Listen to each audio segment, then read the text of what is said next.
ఉపకరణం ఉండాలి. ఆ ఉపకరణము శరీరం. ఇది లేదనుకోండి ఎలా దుఃఖపడతారు?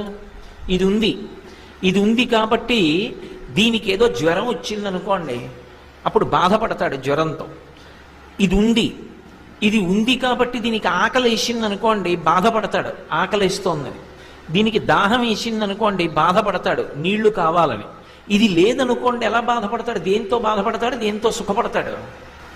సుఖపడాలన్నా దుఃఖపడాలన్నా ఒక ఉపకరణం ఒకటి ఉండాలి. ఆ ఉపకరణము శరీరం. అందుకే ఆత్మహత్య మహాపాతకం. ఈశ్వరుడు దాంతో అనుభవించేసేరా నీ పాపాన్ని పుణ్యాన్ని, అక్కడతో పోతుంది ఆ గొడవ అన్నాడు. నేను తట్టుకోలేనని దీన్ని చంపేస్తే అప్పుడు ఇంకో పెద్ద పాపం వచ్చి ఖాతాలో పడుతుంది.